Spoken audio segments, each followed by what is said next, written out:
This was not the first time that women had competed in the International Cross Country Championships. But although they'd been allowed on the course and even timed by race officials 8 times before, until today, those races had been unsanctioned and unofficial, almost like a kid's dash before a local road race. But this year, things were different.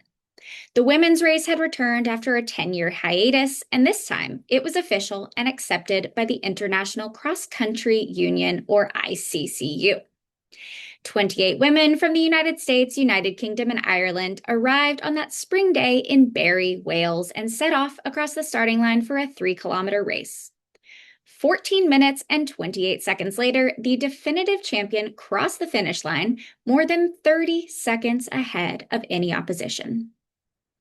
Winning that race was impressive, groundbreaking even. But what was even more astonishing is that she came back to win again 4 more times, all consecutively, the only athlete to ever do so in the 70 years that event was held. Today is Wednesday, September 17th, 2025, and on this day in 1942, American runner Doris Brown Heritage, 5-time international cross-country champion, was born in Gig Harbor, Washington. I'm your host, Running Up That Hillary, and you are listening to Today in Running History.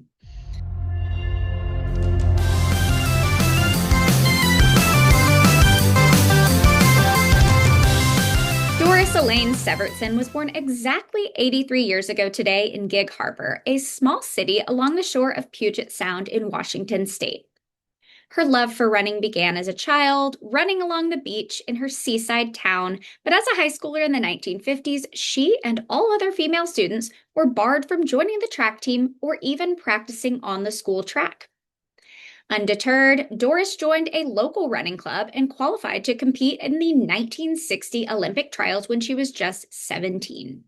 Although she placed third, she did not have a time fast enough to qualify, so Doris did not compete at the Rome Olympics. That fall, she began college at Seattle Pacific University, and because there were no women's track or cross-country programs, she trained with the men's teams under Coach Ken Foreman.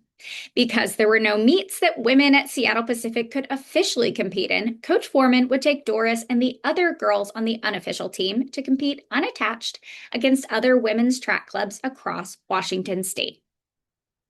When Doris graduated with a degree in physical education in 1964, she held 2 American records. Unfortunately, she broke her foot and was unable to compete at the Olympic trials that summer, so she missed out on a second Olympic team. At this point, Doris Severtson married a Seattle Pacific classmate and became Doris Brown. She worked as a teacher at a nearby junior high, but continued to train at SPU, and by the summer of 1965, she was running up to 100 miles every week. The following February, she became the first woman in history to run an indoor mile in less than 5 minutes, clocking 4:52 flat at a meet in Vancouver. Almost exactly 1 year later, at that exact same meet, she broke her own world record by nearly 12 seconds. 1 month after setting that record, Brown traveled to Barry, Wales to compete in the 1967 International Cross Country Championship. The event had been run every year since 1903, except for during a couple of world wars, but this was the first time that they included an official women's race. And even though Brown was already one of the fastest women in the world and literally held a world record, she had to pay her own way to compete at the championship. Back at the beginning of August, I told y'all about how in 1928, the women's 800 meters was run at the Olympics and subsequently determined to be too dangerous a distance for women.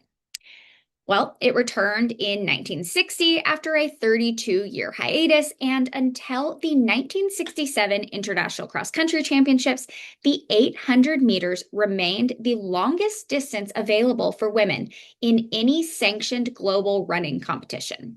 Less than half a mile, guys. So the 3,000 meters that Doris Brown and her 27 competitors raced that day in Wales may have been less than half the 7,000 meters the men were running, but it was still significantly longer than they'd ever been officially allowed to race before and represents a massive milestone in women's running history. Brown definitively won the race with a time of 14:28, a full 37 seconds before the woman in second place. Because they had to pay their own ways overseas, only Doris Brown and one other American, Patricia Cole, competed that year. So the United States was not eligible for the team competition. The following spring, Doris Brown returned to the UK again to compete in the International Cross Country Championships. She repeated her victory, and because the United States now had additional representation, the American women won the team competition that year as well. And as a side note, the U.S. women's team also included Cheryl Bridges, who is notably the mother of Shalane Flanagan. 1968 was also the year that the Olympics returned, and after finishing second in the 800 meters at the trials, Doris Brown finally made it onto an Olympic team. At the Mexico City Olympics later that same month, Brown finished second in both the qualifying heats and the semifinals, then finished an impressive fifth in the finals with a time of 2:03.9. The women's race at the International Cross Country Championships was increased to 4 kilometers in 1969 and 1970, and then to 4.5 kilometers in 1971. But Doris Brown won all 3 races, bringing her total to 5 wins in 5 years.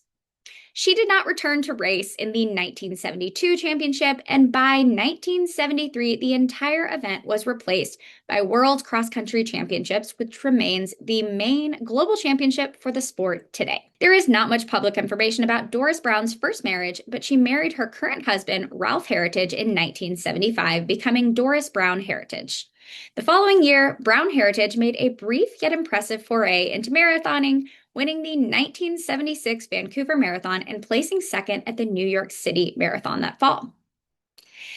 Even after retiring from her own running, Brown Heritage remained at Seattle Pacific University to coach both cross country and track, in all spending more than 5 decades at the school in some capacity. These days, Heritage Brown and her husband still live in the Seattle area, walk 2 to 3 miles every day, and remain involved with Seattle Pacific. When asked in a 2023 interview to reflect upon what from her running career makes her proudest, Brown Heritage stated, quote, "I feel privileged to have participated in the running movement at a time when women had to struggle for equality and the right to race. You have to reach beyond your grasp. That's where the real living begins." And while it's a much more equitable world for women to run in these days, that last sentence applies just as much now as it did in the 1960s. That is all I have for today's show. Thank you all for listening. Please make sure to like, subscribe, comment, share, send this episode to your grandma or your granddaughter. I hope that Doris Heritage Brown has a wonderful 83rd birthday, and I hope all of y'all will join me tomorrow as we learn about the first ever Paralympics. I'm your host, Running Up That Hillary, and this has been Today in Running History. Intro music, yeah. Let's practice that name. Severtson. So we know I'm going to mess that up.